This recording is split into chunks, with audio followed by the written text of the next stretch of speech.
March 11th, 5 days before departure, I received a WhatsApp message from Georgina, our guide in Bariloche, alerting me that a transportation strike was being planned in Argentina and that it could affect our flights. The announced dates, March 18th, 19th, and 20th, and then again on the 23rd and 24th. On paper, we were fine. We were scheduled to arrive in Buenos Aires on the 17th, fly to Bariloche on the 22nd, and Iguazu on the 25th. None of those dates matched the strike, but this is South America, and in the past, strike dates and even hours have changed at the last minute. So now, there's a little uncertainty in the air. March 16th arrives, our departure day. Thankfully, there are no new developments with the strike, but now we're dealing with something else. The winter storm caused huge problems for travelers as well right here in Central Florida. Today, at least 144 flights in and out of Orlando International have been canceled. A strong cold front moving through, bringing rain and thunderstorms across our area. The same system that caused widespread flight cancellations along the East Coast just days before. But our flights are scheduled, and everything appears to be on track, or so we thought. We're a group of 11. Both Lugos, Carrions, and Piñeros are flying American Airlines from Orlando to Miami. Connecting to Buenos Aires, they've all arrived at the airport and checked in without any issues. My brother Tony is flying Delta from Miami to Atlanta, and then on to Buenos Aires. He's also at the airport and checked in. And I'm flying Delta from Orlando to Atlanta, meeting him there, and go on the same international flight. I arrive at the airport in Orlando, expecting everything to go smoothly. But it doesn't. When I went to check in, I found out my flight to Atlanta is canceled. Not delayed, canceled. And the earliest Delta can get me to Buenos Aires is 3 days later. That's not an option. I had organized this entire trip for the group, transportation, tours, logistics, everything. And on top of that, there's a possible strike waiting on the other end. After a few minutes of panic, I regroup. I start running options. I think, drive to Atlanta? But it's already 2:30 p.m. and it's raining hard. I wouldn't make my Buenos Aires flight from Atlanta on time. Then I think, I can drive to Miami much faster, but still. And that's when I remember the Brightline train. We looked at the train schedule online and saw a 4:30 p.m. departure, arriving at 8 p.m. That gives us just enough time to get to the Miami airport and hopefully catch any flight to Buenos Aires. I call Amex Platinum, explain the situation, and they find availability on an American Airlines flight departing at 11 p.m. That was exactly what I needed. Just like that, problem solved. Or so I thought. As we get to the train station at the airport, my phone rings. It's my brother, to tell me his flight to Atlanta was now canceled. Same situation, different airport. I tell him, forget Atlanta. Go to American Airlines and try to get on the 11 p.m. flight. Then, my phone rings again. This time, it's the rest of the group calling to let us know that their flight from Orlando to Miami was also now canceled. I could not believe what was happening. Wow. Qué lío. Qué lío esto. Pero bueno, let's see if we're gonna make it. We have 8 people scrambling, trying to get to Miami. We talk through options, and the Brightline train is the only way. They need to collect their luggage, but they are told it would probably take 2 hours to retrieve their bags. If they wait, they miss the train. If they miss the train, they miss the flight and lose part of the trip. So they make the call. Have American Airlines send the bags to our Buenos Aires hotel as soon as possible and go. They rush to the train station at the airport, catch the 6 p.m. train, arrive in Miami, grab an Uber, and head straight to the airport. One by one, we all make it. 11 people, same airport, same flight. 11 p.m. to Buenos Aires. What started as a disaster turned out to be the perfect beginning. Instead of arriving separately, we started the journey together. And just like that, our South America adventure was underway.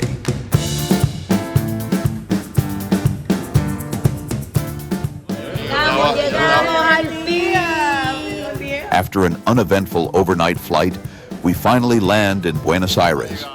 A little tired, but very happy to be here.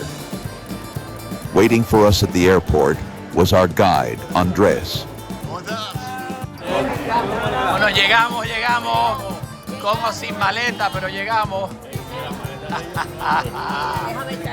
After gathering our luggage, we made our way to a private bus and headed into the city. Bienvenidos a todos a Buenos Aires. José es el driver nuestro que va a estar todos los días con nosotros. Y bueno, como ya saben, mi nombre es Andrés. Bienvenidos a Buenos Aires, la ciudad más linda del mundo. No sé si la más linda, pero bueno, es linda, es una linda ciudad.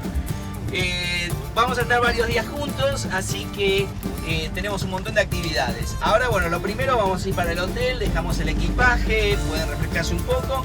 Y después vamos a dar una vueltita, vamos a explorar primero el barrio alrededor, como para que conozcan. Y después, bueno, decidimos a dónde podemos ir. Our home for the next few days, the Hilton Curio in San Telmo, a charming boutique hotel located right in front of Plaza Dorrego, where every Sunday the famous San Telmo market takes place. And on any given day, you'll find street performers dancing tango and vendors bringing the neighborhood to life. After checking in, one thing was clear: we were hungry. So Andrés took us just around the corner to Sagardi, a small tapas-style restaurant near the hotel, located across from the Parroquia de San Pedro González Telmo. Simple, authentic, and exactly what we needed after the journey. Me vas a tomar eso. ¿Estás pensando tomarte esa entera? Después del día de ayer cualquiera. Está línea, está bueno. ¿Cuál es ese? De chitorra. De chitorra. Estaba bueno. Y Carmencita tiene algo, no sé de qué. Riquísimo. ¿De qué? Un brie con un tomate roaster abajo bien bueno. Muy bien. Me acuerda un poquito la guayaba y brie de Maribel. After lunch, we headed out for our first walk through San Telmo, a neighborhood full of character, with iconic spots like the Mercado de San Telmo, packed with small shops, food stands, and local flavor.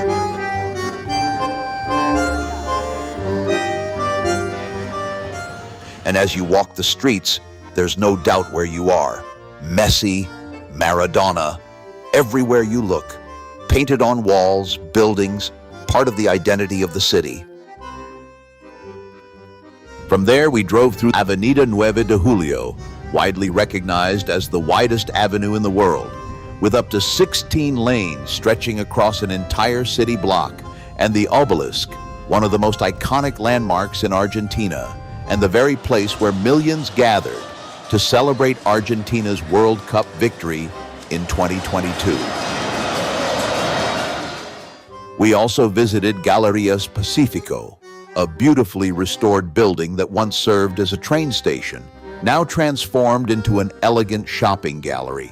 It's one of those places where history and modern life come together. It had been a long day, a long journey, and a very rough start to the trip, but somehow it was already starting to feel worth it. We ended the day with dinner at the iconic Plaza Dorrego bar, a historic gathering place dating back to 1880, full of character, and the perfect place to unwind.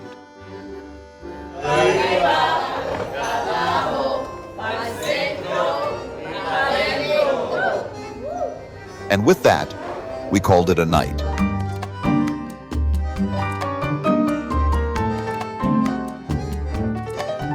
After a good night's sleep, Andrés picked us up, and we set out to explore Buenos Aires. It was a beautiful, sunny day in the city often referred to as the Paris of South America.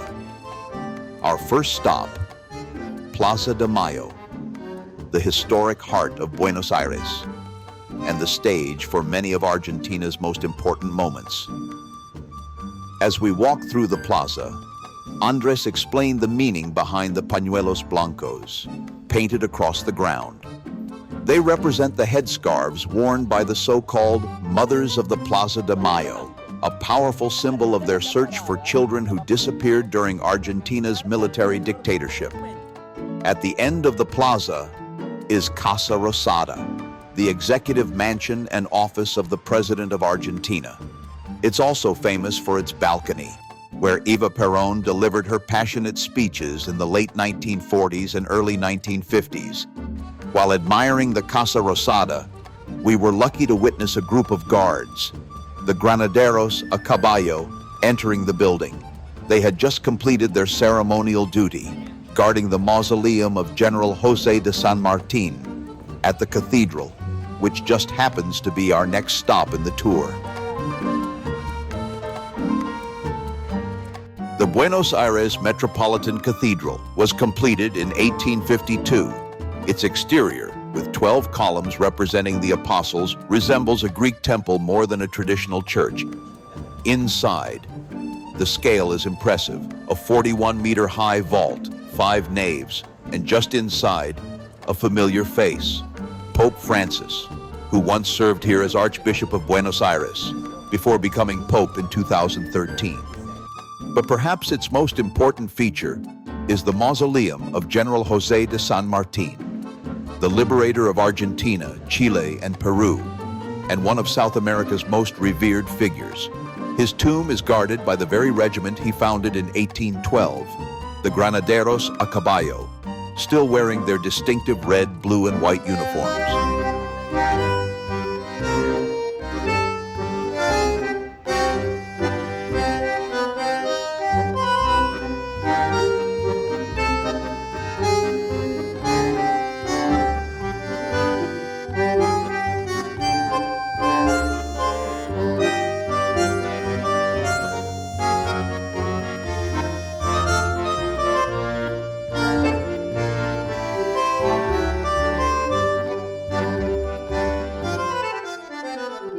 After the cathedral, we jumped back on the bus and Andres surprised us with one of Argentina's most popular snacks.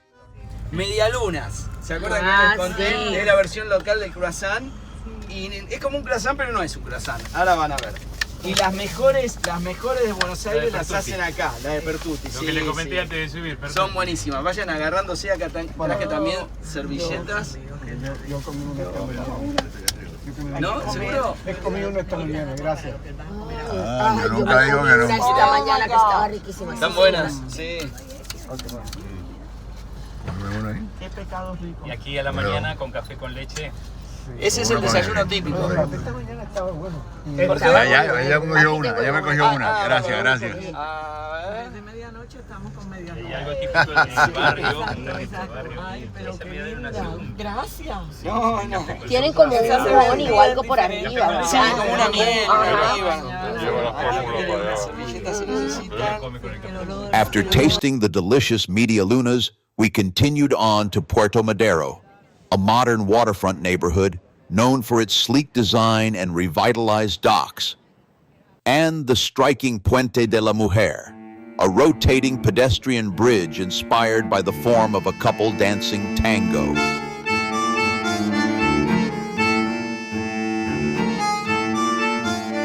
From there, we visited El Ateneo, often described as the most beautiful bookstore in the world, with thousands of books and rare and expensive copies. Es una edición de 10.000 unidades, nada más.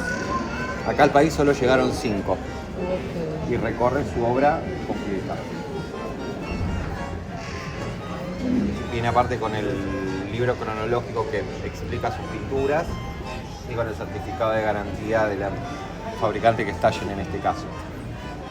It originally a 1919 opera house, and it still features frescoed ceilings, ornate balconies, and red velvet curtains. Today, the stage has been transformed into a cafe, and the seating areas into book sections, preserving its grandeur, while giving it new life. For lunch, we stopped at La Biela, a historic cafe in the Recoleta neighborhood, a meeting place for motorist enthusiasts, and known for its cultural significance and literary past, a favorite of writers like Jorge Luis Borges, and a gathering place for generations. We enjoyed some excellent empanadas and great service from Luis, our waiter for the afternoon, who became good friends with my brother Tony. After lunch, we made our way to the Recoleta Cemetery, one of the most famous burial grounds in the world, often described as an open-air museum of Argentine history. Built in 1822, it spans over 14 acres and contains more than 6,000 mausoleums and statues. Nearly 100 of them are designated National Historic Monuments, and among them, the final resting place of Eva Perón.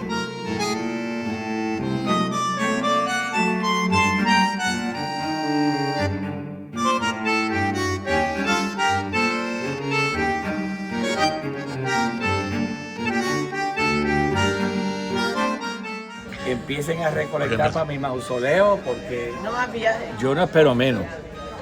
After the Recoleta, no visit to Buenos Aires is complete without a stop in La Boca and its famous Caminito, named after the famous 1926 tango song, Caminito. Caminito que entonces estabas bordado de trébol y juncos en flor, una sombra ya pronto será, una sombra lo mismo que el sol.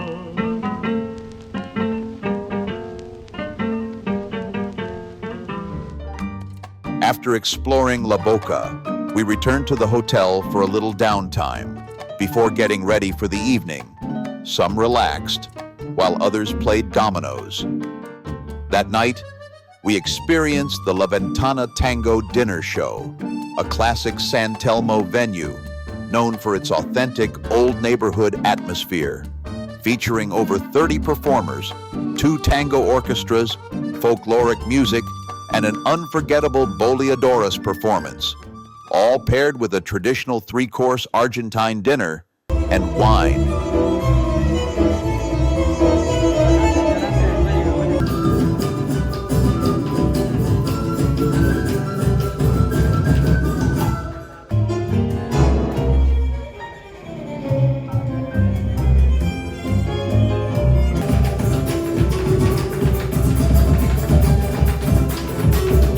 No llores por mí, Argentina.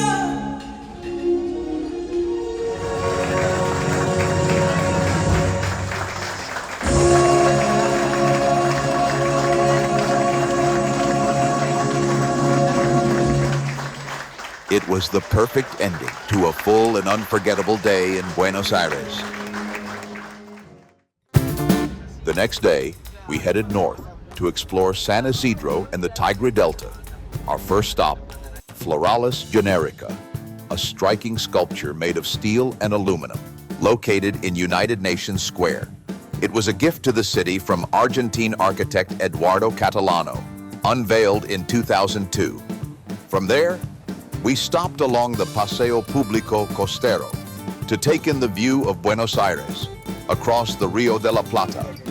This river attracts fishermen and forms the natural border between Argentina and Uruguay, and is considered the widest river in the world. We then visited Quinta Los Ombues, a historic home surrounded by beautiful gardens. It was here that Andres gave us a deeper understanding of Argentina's geography. Parte de Patagonia pertenece a Chile y parte a Argentina. En el oeste tenemos las montañas, los glaciares, en el este tenemos el mar con pingüinos y ballenas. Después tenemos el oeste, que es la zona del vino, el noroeste, que tiene montañas altas y es la zona del vino blanco, el noreste, que es como un rainforest, ¿no? Es donde están las cataratas, y el centro, que se llama Pampa. Las Pampas es una región plana, no tenemos montañas. Buenos Aires está justo acá, sobre la costa del Río de la Plata. Este es el Río de la Plata. A quiet moment and a nice contrast to the energy of the city. On our way back to the bus, we made a quick stop at the San Isidro Cathedral, a beautiful neo-Gothic landmark overlooking the town. From there, we continued on to the Tigre Delta, a completely different world just outside Buenos Aires. We boarded our private boat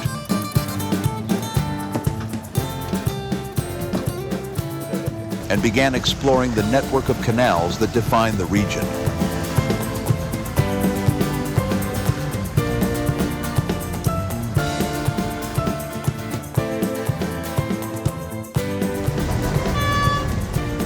This area was once home to jaguars and historically served as a weekend retreat for wealthy families from the city.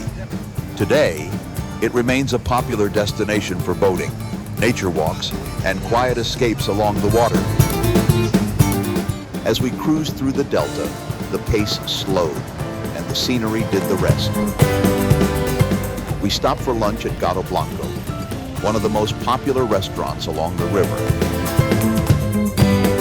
Serving guests since 1986, great food, a relaxed atmosphere, and a perfect setting right on the water. After lunch, we boarded our boat once again, and we floated by the house used in one of Sandro's most popular movies, Muchacho, which happens to be one of Carmencita's favorite. And our boat was a carbon copy of the one that appeared in the movie. Un día de sol feliz, buen tiempo y un buen lugar, son cosas que sin querer soñabas con encontrar para gozar de la alegría de este río de color. Mi barca está esperando por tu amor. Once we reached the dock, we began the journey back to Buenos Aires. That evening, we kept things simple. Pizza for dinner and gelato at Luciano's, widely considered one of the best spots in San Telmo. A relaxed ending to another memorable day in Buenos Aires.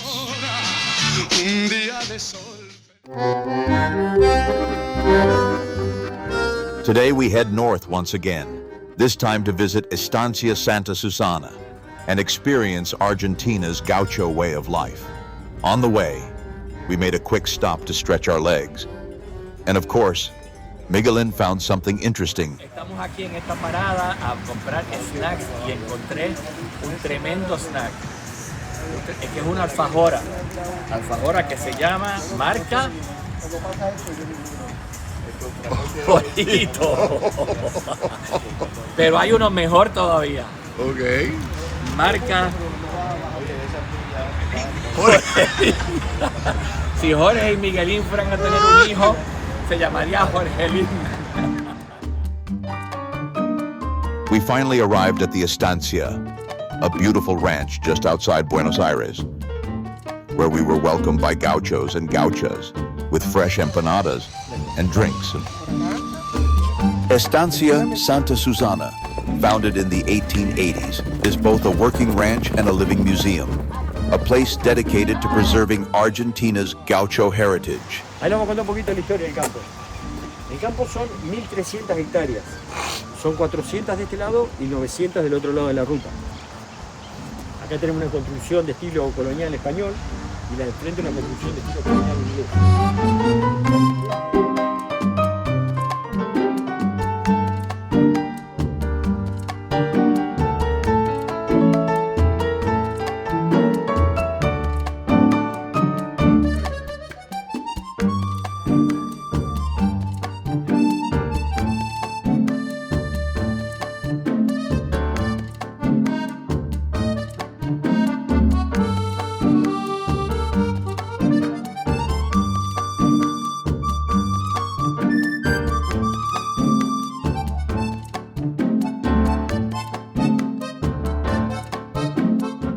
After exploring the museum and the chapel, we then set out on a leisurely horse-drawn carriage ride, taking in the open landscape and the peaceful surroundings of the Estancia.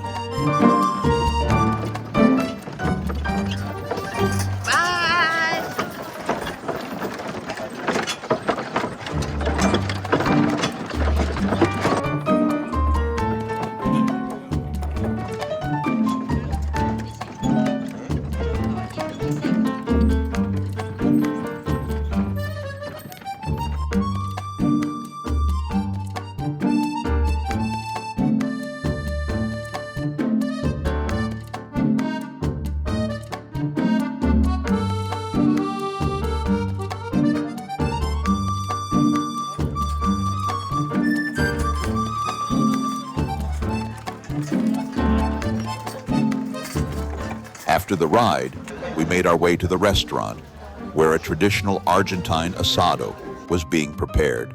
Slow-cooked meats, open fire, and a meal that's as much about tradition as it is about flavor. After lunch, we were treated to an entertaining variety show featuring singing,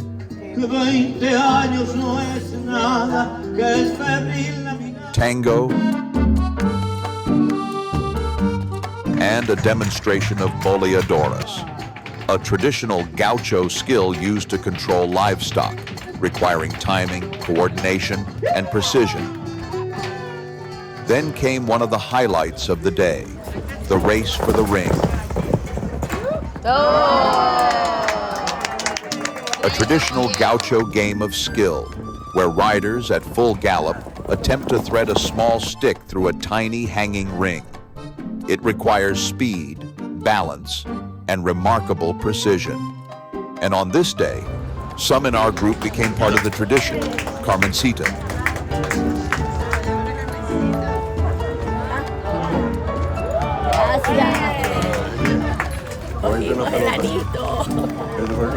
Como coger una pelota en béisbol. Maribel,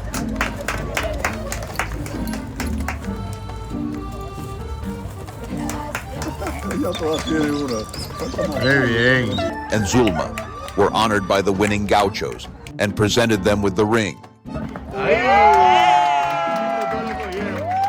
After a fantastic day, full of tradition, food, and culture, we made our way back to Buenos Aires, tired, but with a deeper appreciation for Argentina's roots, and ready for another early start the next day. We woke up very early the next morning to catch the 8 a.m. Bucabus ferry to Colonia del Sacramento, Uruguay. It was raining, cold, and windy, but we didn't care. We were about to visit a new country. We arrived at a packed ferry terminal, Maribel, picked up our boarding passes, and made our way on board. We eventually found some open seats for the group, and then quickly realized, why were they open? Estamos en el barquito para pasar de Argentina a Uruguay.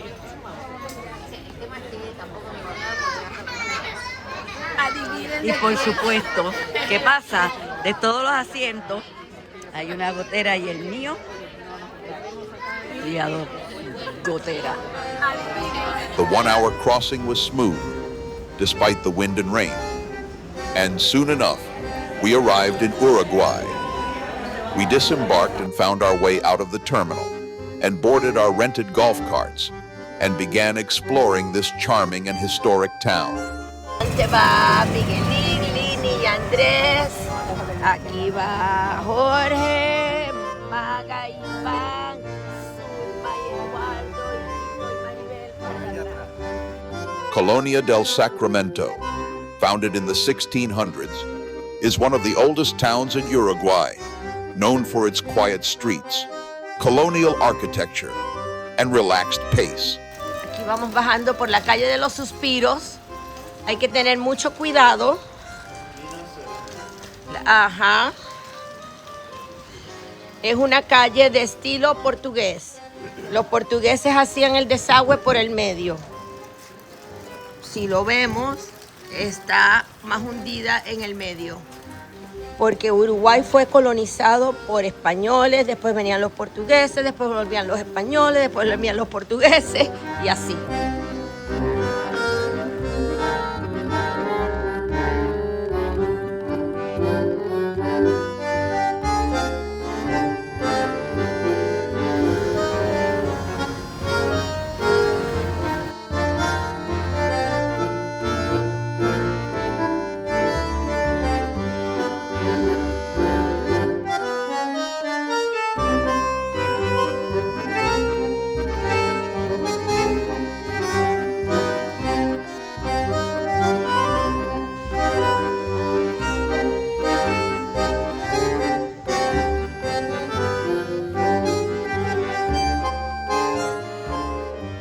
stopped for lunch at La Amatista, a unique and relatively new cafe, known as the first in Uruguay to feature a ceiling made entirely of natural amethysts. We had the pleasure of meeting the staff and the owner, who follows the tradition of crystal energy and intention, passed around a piece of quartz and asked us to think of a wish. Eso es fácil, eso es fácil. Ya está, ya está, deseado.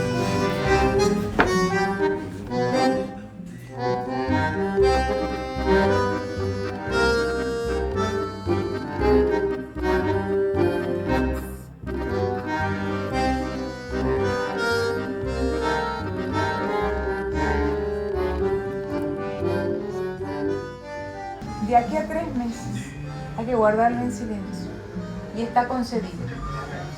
Y acá ya es canalización lo que estoy diciendo. ¿Sí?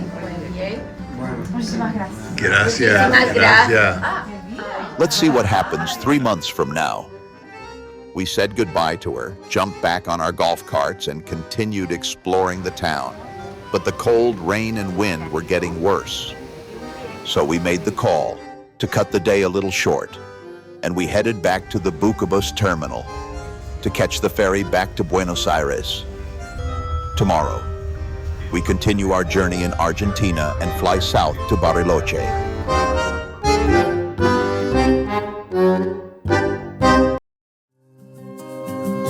Today is Sunday, and right outside our hotel, the famous San Telmo market is coming to life. Because of the market, the street in front of the hotel is closed, so we had to walk about a block to our bus, pulling our luggage over cobblestone streets. Not the easiest task, but with Andres' help, we made it work. The flight to Bariloche was on time and uneventful, which at this point in the trip felt like a win. When we landed, Cecilia, our guide, was there waiting for us. ¿Cómo estás? Muy bien, muy bien. Hemos llegado a Bariloche. After collecting our luggage, we boarded the bus and began the nearly 1-hour drive to our hotel. The Yao Yao Hotel, widely considered the most iconic 5-star hotel in Patagonia, and it didn't take long to understand why. After checking in, we gathered in the lobby bar for a quick lunch, and then we took some time to explore the property and take in the incredible views all around us. Precioso. ¿Qué te crees de esto? Precioso. Una maravilla. Nuevamente, la mano de Dios. The Yao Yao is located on a peninsula between Lake Nahuel Huapi and Lake Moreno, surrounded by mountains, water, and lots of open space. The setting alone is unforgettable. The hotel itself, built in the 1940s, features a Canadian-style log design and offers panoramic views of the Andes. Just simply beautiful. After a little rest and time to freshen up, we had dinner at the hotel's main restaurant, a perfect way to end the day and to get ready for tomorrow, our first full day in Bariloche.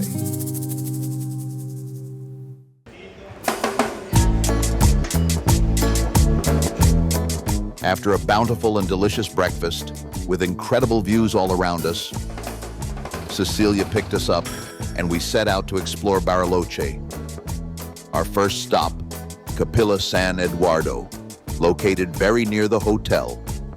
Unfortunately, the chapel was closed, but that didn't stop us.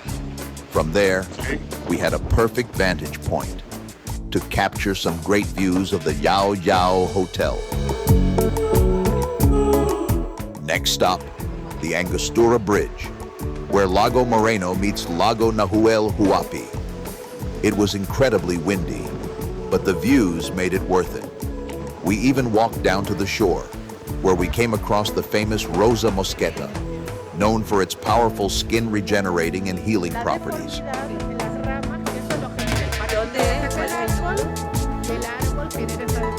From there, we continued to Punto Panoramico, one of the most iconic viewpoints along Circuito Chico, offering sweeping views of the Yao Yao Peninsula, Lago Moreno, Nahuel Huapi, and the surrounding Andes Mountains. We made a quick stop at a local Rosa Mosqueta shop, where, of course, the ladies found a few things to buy, and my brother somehow became the main attraction. Then, one of the highlights of the day, Cerro Campanario. Estamos subiendo a una montaña que se llama El Campanario, donde se supone que son unas pistas muy bonitas del área de Bariloche. A famous hill, often considered to offer one of the best panoramic views in the world.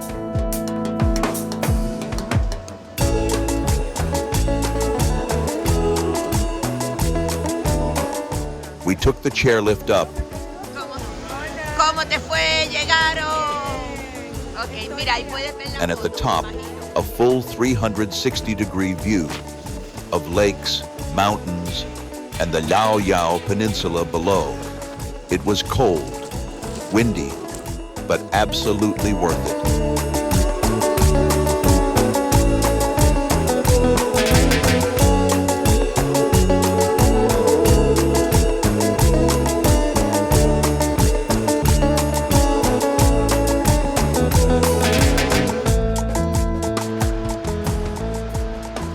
Una belleza.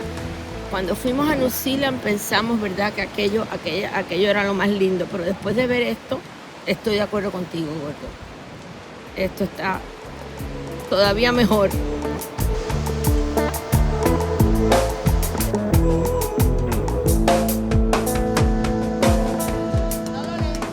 After spending some time taking it all in, we made our way back down.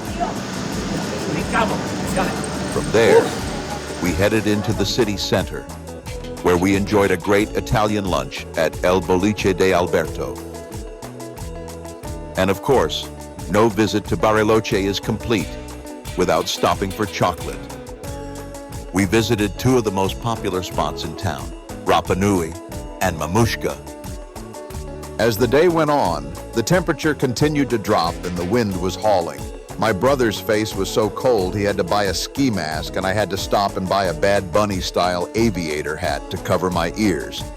We continued exploring the city center, and despite the strong winds and cold temperatures, we made our way to the Bariloche sign by the lake for a quick picture and headed back to the hotel. That afternoon, we continued our domino tournament and kept things simple with a light dinner at the lobby bar. A perfect way to end the day.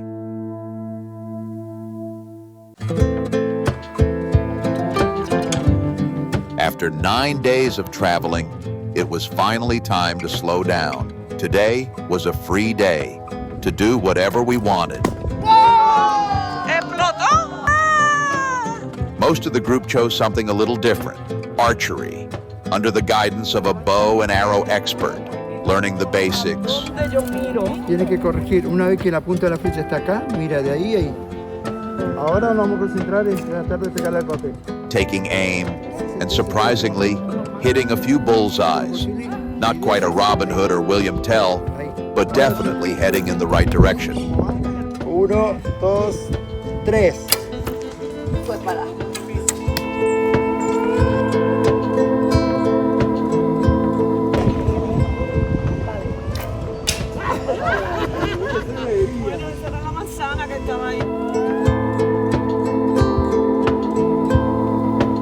While they were working on their aim, my brother and I had a different plan. 9 holes of golf at the iconic Yao Yao golf course. On the way, we could see some beautiful views of the golf course and its surroundings. The Yao Yao golf course is an 18-hole layout set inside Nahuel Huapi National Park, surrounded by lakes, mountains, and some of the most scenic views you'll find anywhere. Once we checked in, they gave us the cart, a quick briefing of the course, and off we went. The conditions, windy, a little cold, but the setting made it all worthwhile.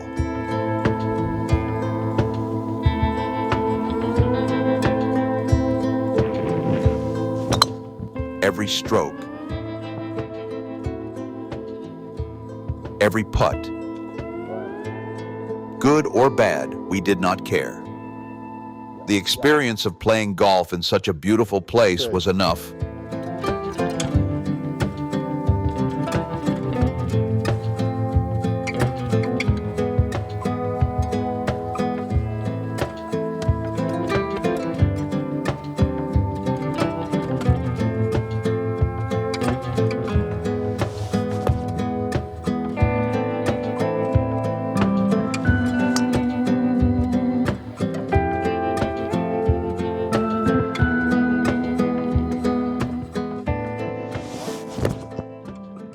Muy buena. Muy buena. Set. Set, set. Yeah, baby. There were many highlights, but one of the standout moments of the round, the par 5 17th hole, Hoyo Lago Escondido, easily one of the most picturesque on the course, with the Andes Mountains in the background. Miren este hoyito con las montañas, los Andes allá atrás. And then the finishing hole, a whopping 220-yard par 3. Yeah. Played directly over Lake Nahuel Huapi. If you are wondering, we made it across. La derecha la chinita. Estamos allá a la derecha. Ya está en el agua. A shot you don't forget, but more than the course, playing it with my brother. That's what made it special. After the round, we met up with the rest of the group for lunch and then headed for a swim in the pool. The indoor heated pool was perfect. But Miguel and I had a different idea. Aquí va Jorge y Miguelín a meterse por abajo de la piscina y salen al otro lado. Ya, vamos a ver. 1, 2, 3.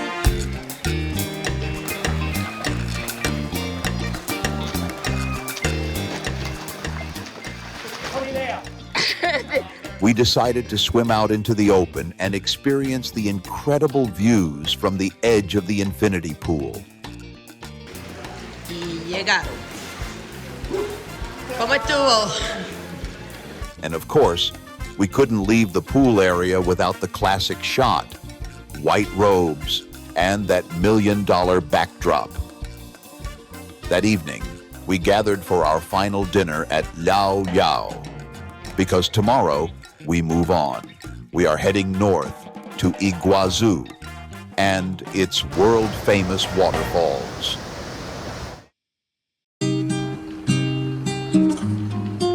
Today, we said goodbye to the Yao Yao Hotel and to the incredible scenery that made Bariloche so special. We boarded the bus and headed to the airport.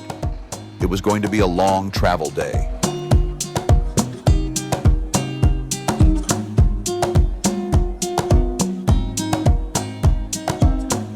First, a flight back to Buenos Aires, followed by a few hours of layover, before continuing on to Iguazu. We spent some time at the airport lounge. When it was time to board, we boarded a bus that took us out to the plane. And in the distance, the aircraft used by the President of Argentina. The boarding and flight was smooth. And along the way, we were treated to a beautiful sunset from above the clouds. We finally landed in Iguazu around 8 p.m. Waiting for us was Gonzalo, our driver for the next few days. From there, we made our way to the hotel, the Loy Suites, located deep in the jungle of Puerto Iguazu. A completely different setting from mountains and lakes to dense forest and tropical surroundings, and the perfect place to begin the next chapter of our journey. This morning, we finally had a chance to admire our hotel in Iguazu. ¿Estás en la selva? ¿Estás en la selva? Oye, nos están saludando. Buenos días. Buenos días, los pajaritos. Set deep in the jungle, felt like an oasis, with wide open spaces, gigantic swimming pool, and surrounded by nature in every direction. Este es el lobby del hotel, ahí está Jorge. Estamos esperando, ahora a las 7:30 nos recogen para irnos para Iguazú. Nos espera un día de mucha aventura. Ahí va Tony listo para la aventura. Sí, señor. Gonzalo picked us up at 7:30 a.m. so we could arrive at the park right when it opened and stay ahead of the crowds. Once inside the park, we decided to hire a local guide, someone who could help us navigate the area and make sure we didn't miss anything important. That's when we met Analia, a knowledgeable guide from Paraguay and an expert on Iguazu Falls. Vamos a hacer el sendero verde. Vamos a venir hasta acá y hacemos este sendero y vamos a Estación Cataratas. De acá vamos a bajar esto hasta acá y vamos a hacer este que es el paseo superior. El paseo superior tiene 1750 metros. From there, we began walking through the park, stopping at different viewpoints, taking in the scale of Iguazu Falls, a system of over 275 individual waterfalls spread across nearly 2 miles. Everywhere you look, water, mist, and movement. It's not just one waterfall, it's an entire landscape.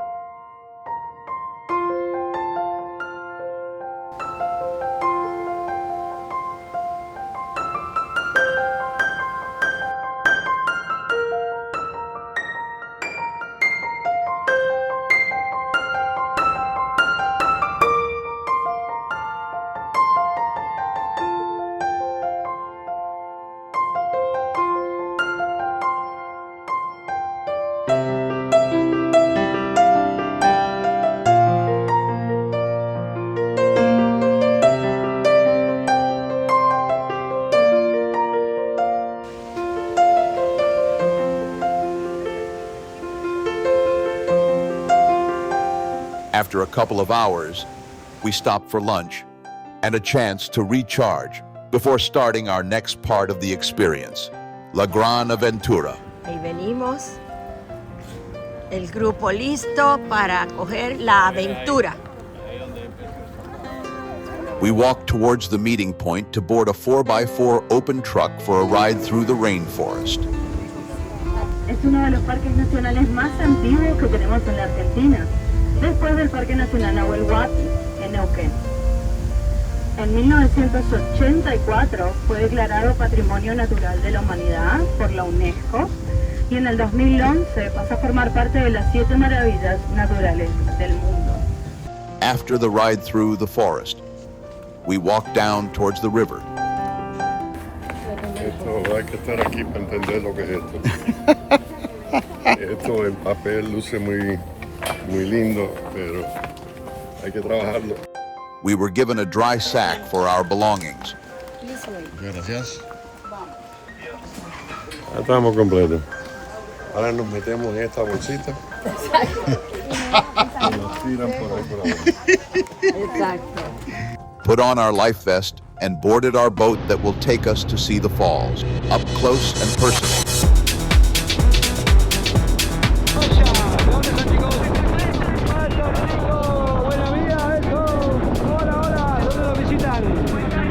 Bienvenido, ¿de dónde visitan? Where you from? Okay, welcome. And the views of the falls were spectacular. After a few minutes, it was time to go straight into one of the falls, and within seconds, we were completely soaked and surrounded by the raw power of the water. Here we go. Ahora nos vamos a mojar. Ahora, ¿estás listo? ¿Estás listo? Vamos a mojarte, él está listo. Él está más que listo. Ay, mamá, here we go.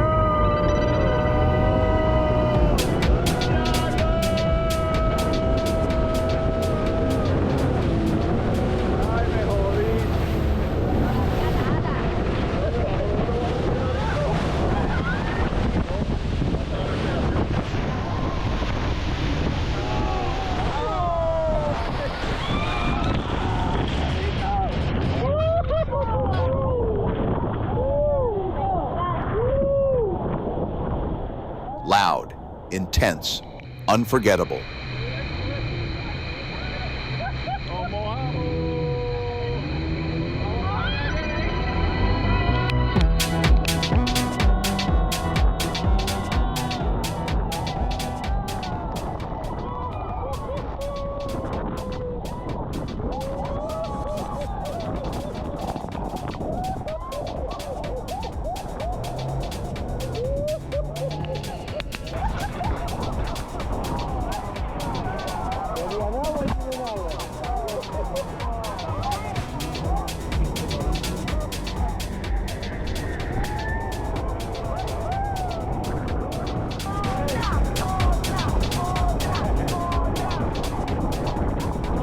Bien arriba, chicos, bien arriba,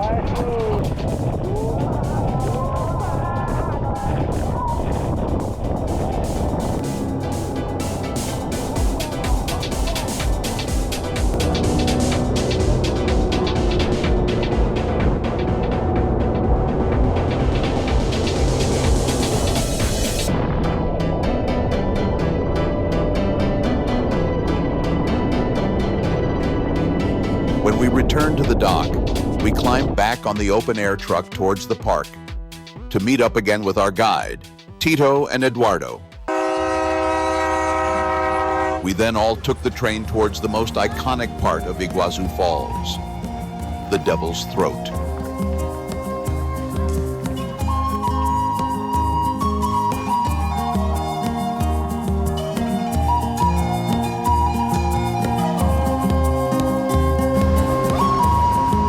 After a long walk, we finally reached the massive horseshoe-shaped waterfall, dropping more than 240 feet. The sound is overwhelming.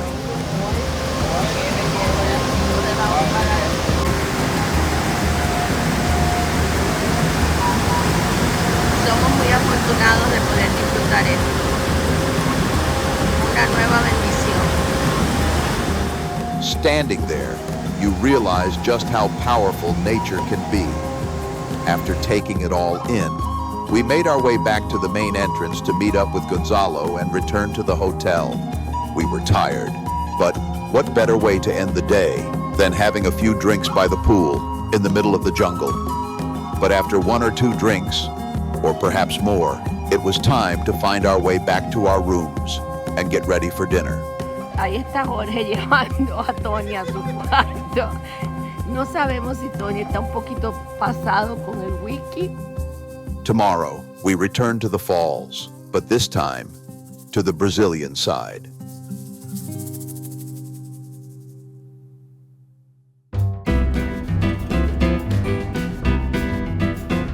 Once again, we were up early, and this morning, Gonzalo took us across the border to experience Iguazu Falls from the Brazilian side.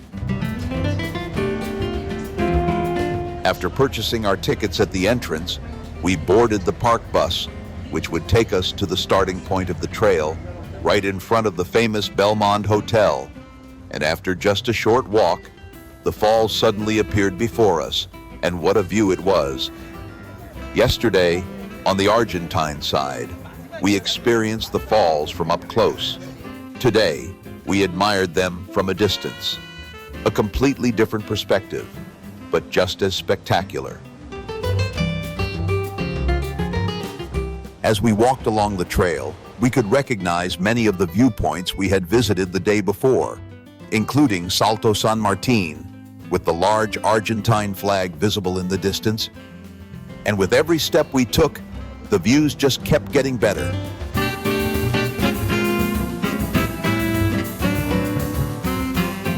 And then, just like that, the impressive Garganta del Diablo, the Devil's Throat, appeared right in front of us.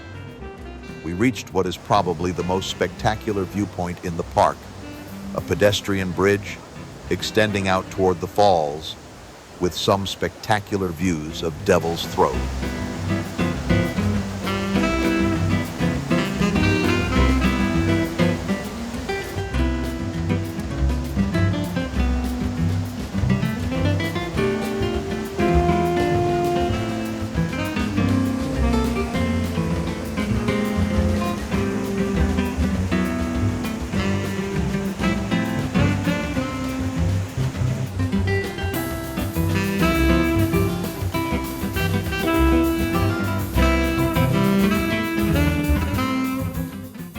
After making our way through the crowds, we exited the park and took a short bus ride to visit the iconic Belmont Hotel, where we stopped for lunch before heading back to Argentina.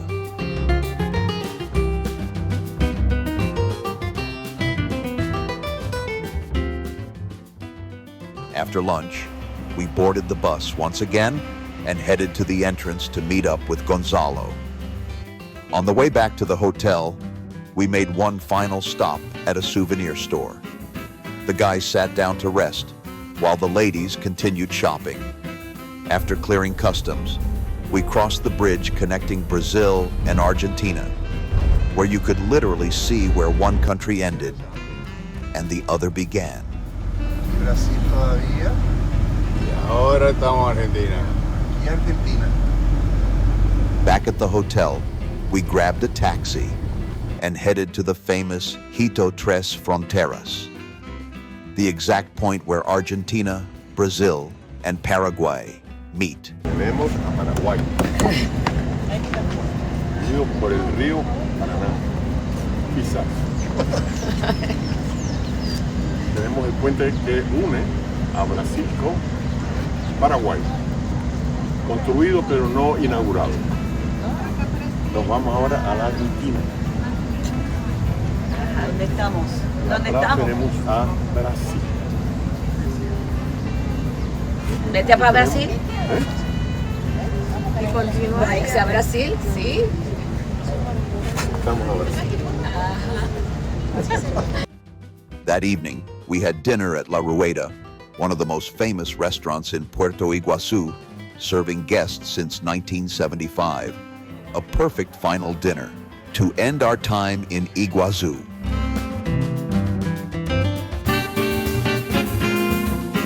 After the delicious meal, we returned to the Loy Suites Hotel, packed our bags, and get some rest. Because tomorrow, we leave Argentina behind and continue our journey to Rio de Janeiro.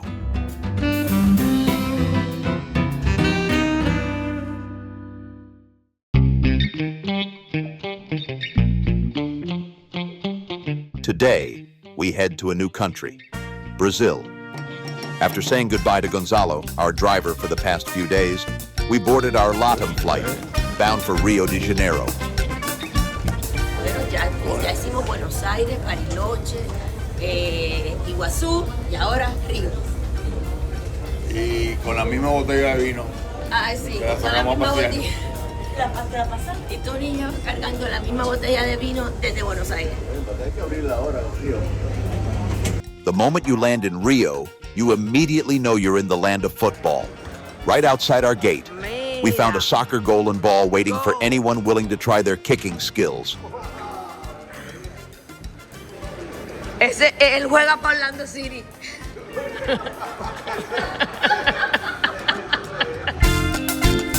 After collecting our luggage, we met our driver and began our drive to the Hilton Hotel, located right on the world-famous Copacabana beach. Along the way, we got our first glimpse of two of Rio's most iconic landmarks, Christ the Redeemer and Sugarloaf Mountain. Of course, before reaching Copacabana, we experienced one more famous Rio attraction, the traffic. Eventually, we made it to Copacabana Beach and checked in. Since today was Palm Sunday, we wanted to attend Mass.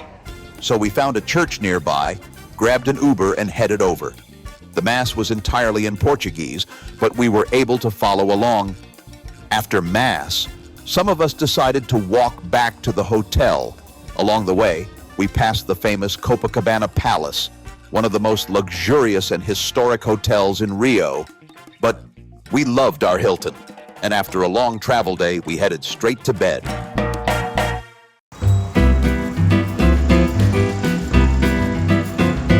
The next morning, unbeknownst to us, the Rio de Janeiro Marathon was taking place, and the street in front of our hotel was completely closed. Our guide met us at the hotel and walked us to where our bus was waiting. Our first stop of the day, Christ the Redeemer. After arriving at the base of Mount Corcovado, Higor picked up our tickets and we boarded the train to the top. The ride takes about 20 minutes winding through the Tijuca forest with incredible views of Rio along the way. And once we reached the summit, the views were spectacular. Oye, pero la parte más linda es enfrente.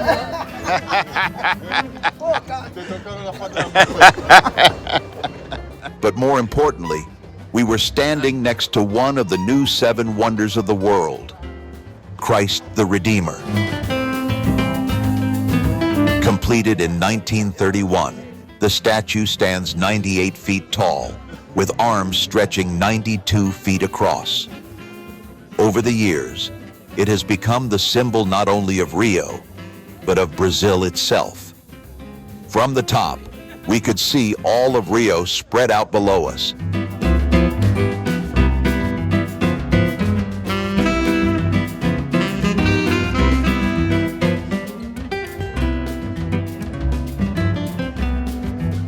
Before heading back down, we made a quick stop at the small chapel located at the base of the statue.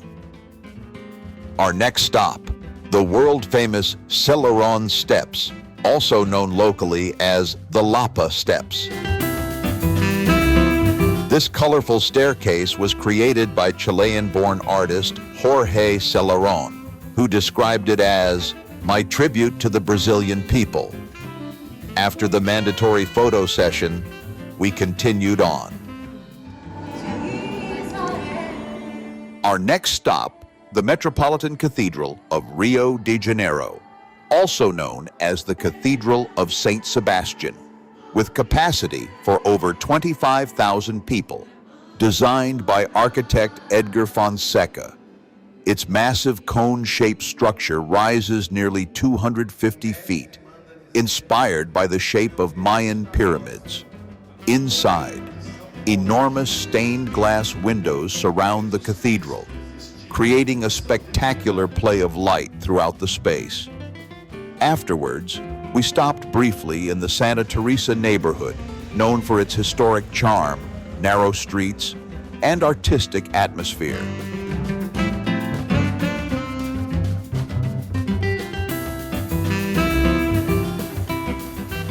Then came another iconic Rio landmark, Sugarloaf Mountain, rising more than 1,200 feet above the harbor.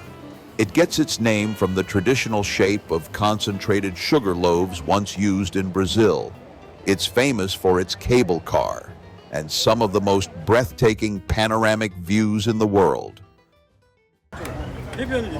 Esa es nuestra playa allá abajo, Copacabana.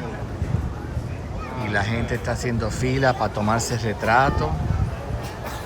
Yo no entiendo quién hace fila para tomarse retrato. ¡Oh! Espérate.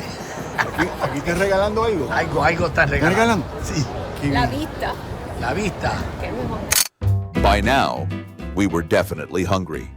So Igor took us to experience some local Brazilian dishes along with Brazil's national cocktail, the caipirinha.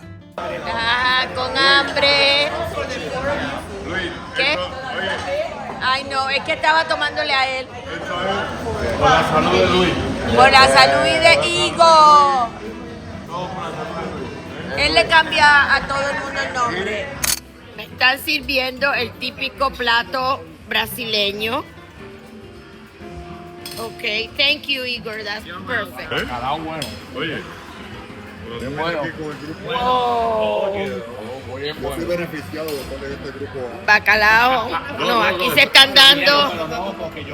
Aquí se están dando unos banquetes aquí. Todavía falta este lado. Debe estar bien rico. Hi, my name is Luis. Okay. Everything was delicious. After lunch, we returned to the hotel and headed to the rooftop bar to enjoy cocktails and sunset views over Copacabana Beach. Later that evening, we headed to Samba.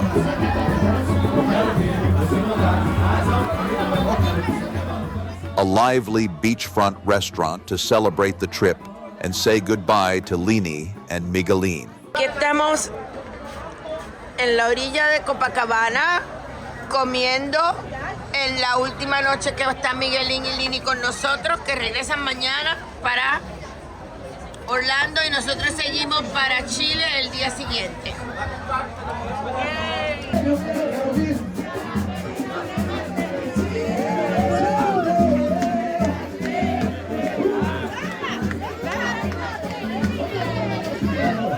And to end the night, we headed to Momo for dessert inside the iconic Copacabana Palace.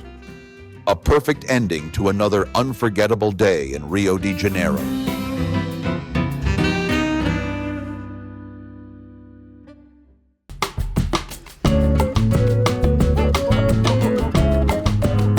Our first stop today, a scenic overlook on the way to Tijuca National Park, where we were rewarded with some dramatic and beautiful views of Rio de Janeiro.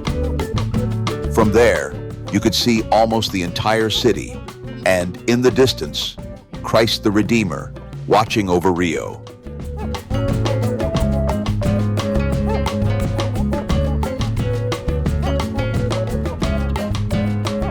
Afterwards, we entered Tijuca National Park, one of the largest urban rainforests in the world.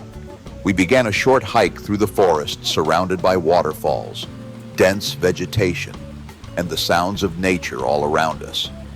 But after just a few minutes, we discovered the trail was closed and had no choice but to turn around and head back to the bus. And that's when something unexpected happened.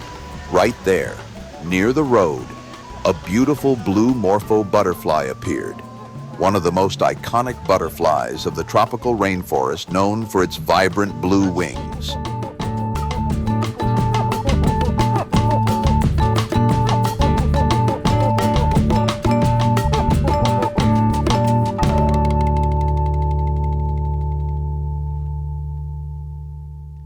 And moments later, we looked up into the trees and spotted a monkey jumping through the branches. Not exactly what we expected after a canceled hike, but definitely worth the stop. We finished our visit to the park at a nearby beautiful waterfall. Another reminder of how much nature exists right in the middle of Rio. Next, we visited Rio's famous botanical garden, a 140-hectare UNESCO-recognized biosphere reserve located at the base of Corcovado Mountain. Founded in 1808, it is home to more than 6,500 species of tropical plants, including towering imperial palms, orchids,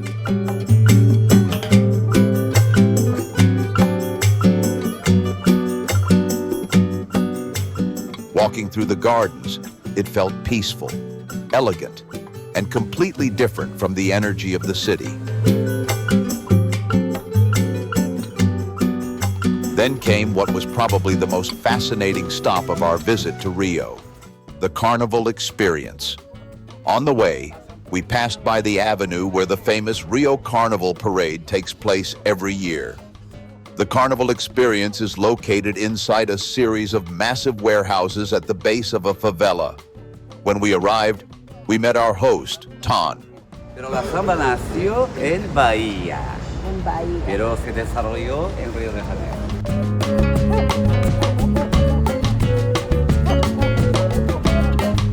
La que vamos es Grande Río. Grande Río. Sí. He took us inside an enormous warehouse filled with giant floats, costumes, and decorations from previous carnivals.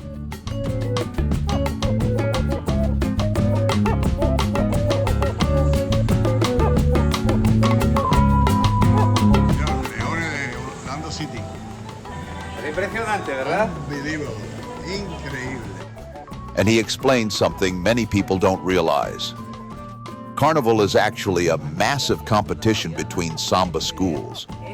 Each year, schools spend months developing themes, building floats, writing music, designing costumes, and preparing for one unforgettable performance.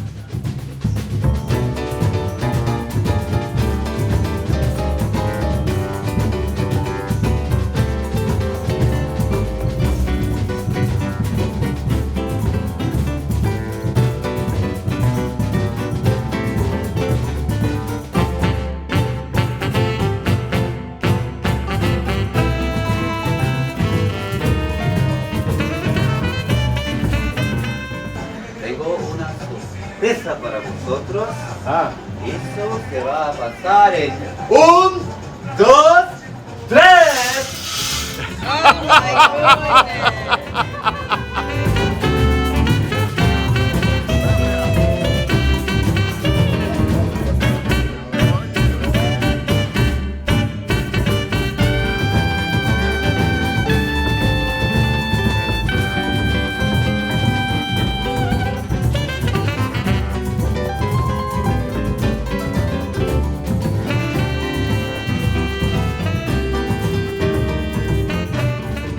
After we took off the customs, it was time to learn how to samba.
La clase del samba.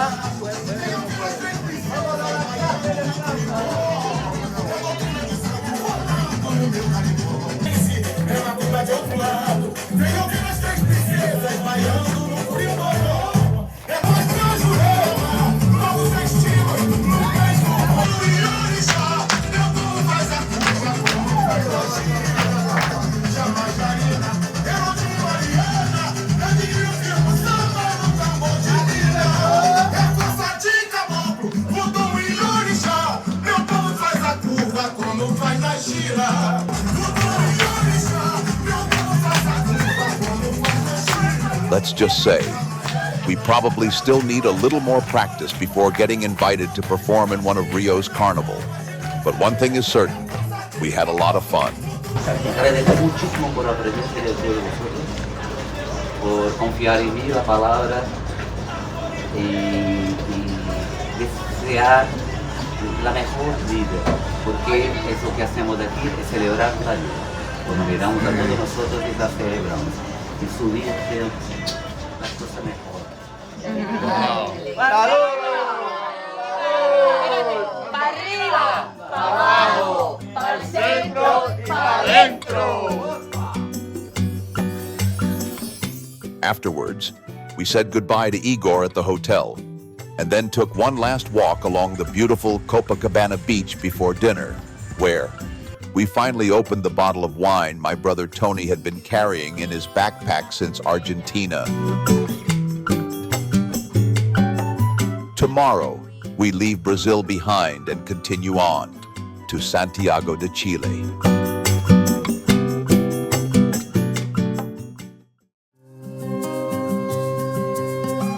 Our early morning flight to Santiago was delayed until mid-afternoon, so we had a few hours to kill. On our way to the airport, we realized how lucky and blessed we have been when we saw Christ the Redeemer completely engulfed in clouds and fog, as well as Sugarloaf Mountain. Our flight to Santiago finally took off, and on the way, we were treated to some incredible views of the Andes Mountains.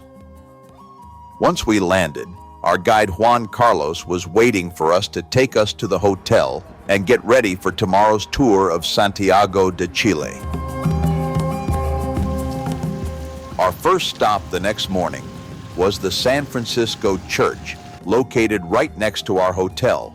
The church is one of the oldest colonial-era buildings in the country, and through the years has been resistant to about 15 earthquakes of magnitude over 7 in the Richter scale.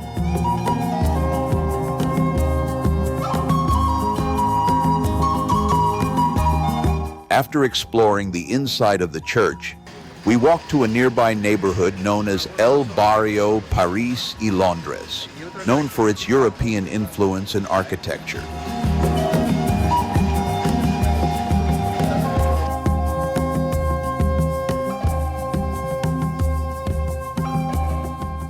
Then we visited Parque Bicentenario, a beautiful park close to downtown.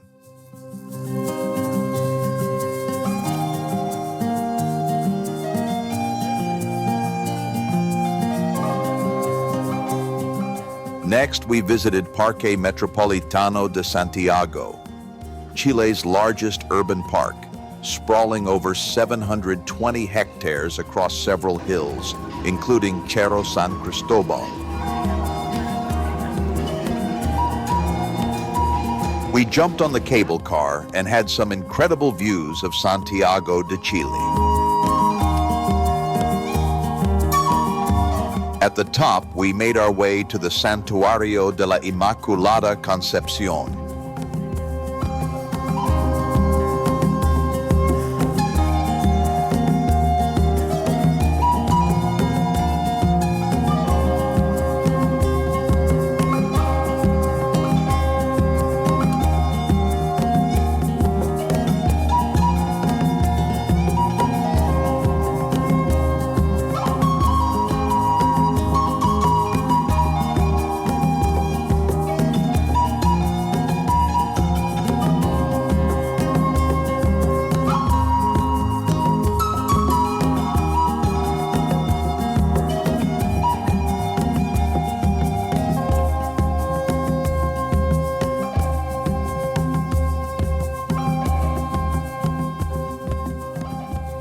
The panoramic views of the city from the top and the Andes Mountains in the distance were breathtaking.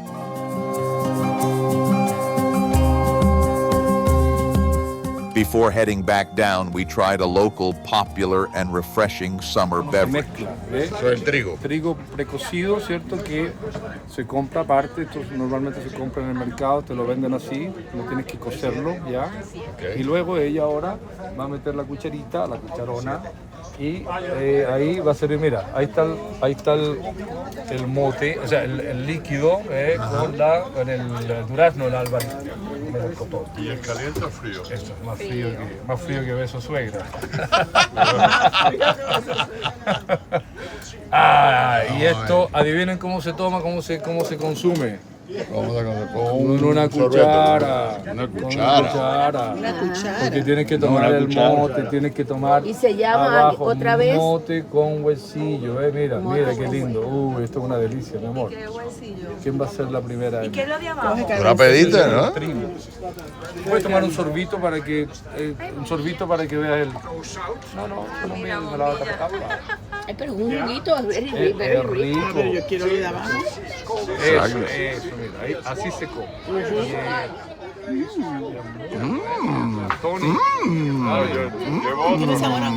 After trying this delicious drink, we made our way down via the funicular. The wagon we boarded just so happens to be the same exact wagon that Pope John Paul II rode when he visited the church on April 1st, 1987, which also happens to be the same day we are visiting, 39 years later. What a coincidence.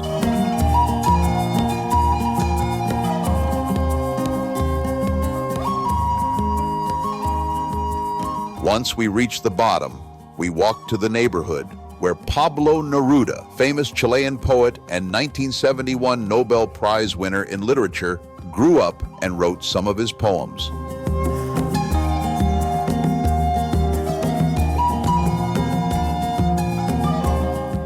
Now it was time for lunch, so Juan Carlos took us to the Mercado Central, a renowned historic 19th century market famous for being the city's premier destination for fresh seafood, and had lunch at El Galeon, where we had some delicious pisco sour before lunch.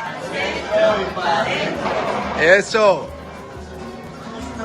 ¡Que viva Puerto Rico! Ellos van a compartir. Mira lo otro, el pulpo. The food and the atmosphere were very good.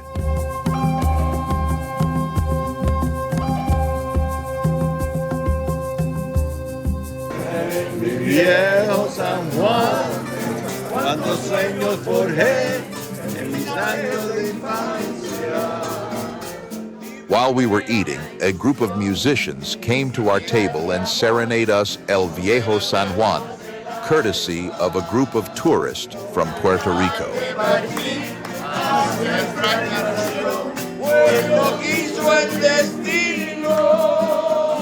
Pero mi corazón se quedó frente al mar en mi viejo San Juan. Pero el tiempo pasó y el destino murió. Terrible nostalgia y no pude volver al San Juan que yo amé, pedacito del alma. Cabello blanqueó Y mi vida se va, y la muerte me llama. Y no pude morir alejado de ti, Puerto Rico del alma.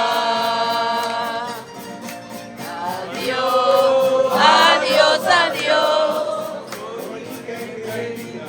tierra de mi amor. Adiós, adiós, de mi viejo San Juan.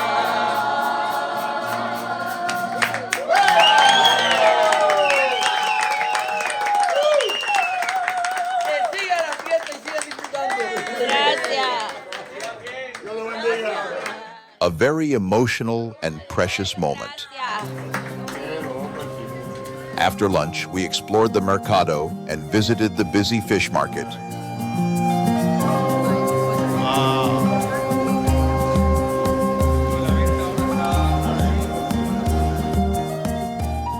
From the mercado, we went to explore the city center.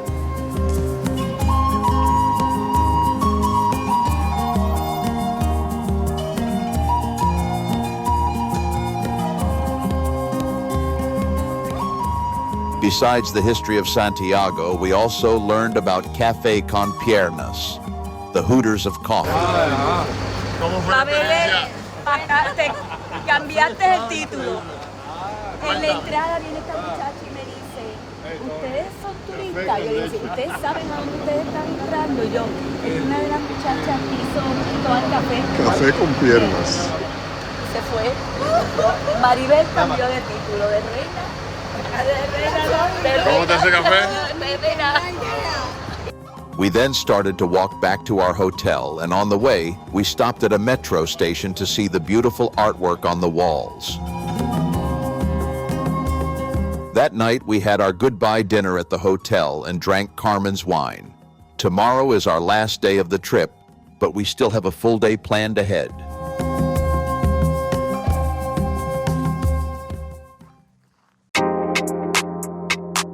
Today is our last day of this wonderful trip, but before heading to the airport, we set out to visit San Jose de Maipo, often called Santiago's wild backyard, a crucial mountain destination for tourism, adventure, and ecological significance located just outside Chile's capital. When we arrived, there was a local festival going on the main plaza. We walked to the Parroquia San Jose de Maipo, a beautiful wooden building, built in 1792. After spending a few minutes there, we jumped back on the bus and headed to Viña Santa Rita, located in the Maipo Valley at the foot of the Andes Mountains, one of Chile's most historic and prestigious wineries. It was founded in 1880 and was recently named the world's best vineyard for 2025, topping the world's 50 best wineries list. It is also famous for its cultural heritage, award-winning Cabernet Sauvignons, and the legendary 120 brand, named in honor of 120 patriots who took refuge in its cellars during Chile's war for independence. Before taking the tour of the winery, we visited the Museo Andino, a modern museum located on the grounds of the historic Viña Santa Rita winery. It houses over 3,000 archaeological and ethnographic artifacts from pre-Columbian cultures that inhabited the Andes region, as well as works from post-conquest Chile. After the museum, we had a quick lunch before starting our tour of the winery.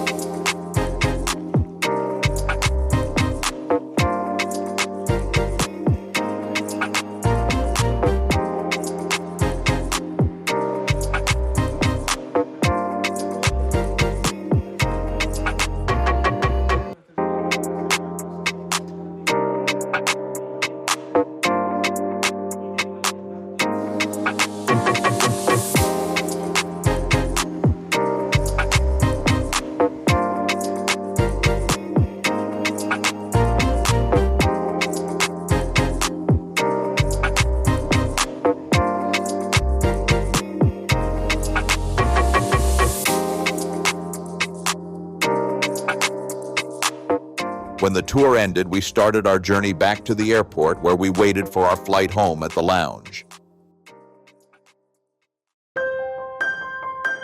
As our journey through South America comes to an end, we leave with far more than photographs and videos. We leave with memories of incredible places, unforgettable experiences,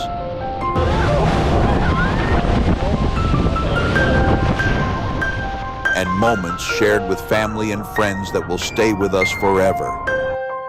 From the streets of Buenos Aires to the mountains of Patagonia,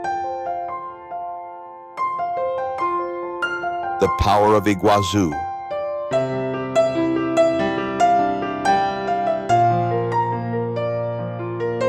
the beauty of Rio,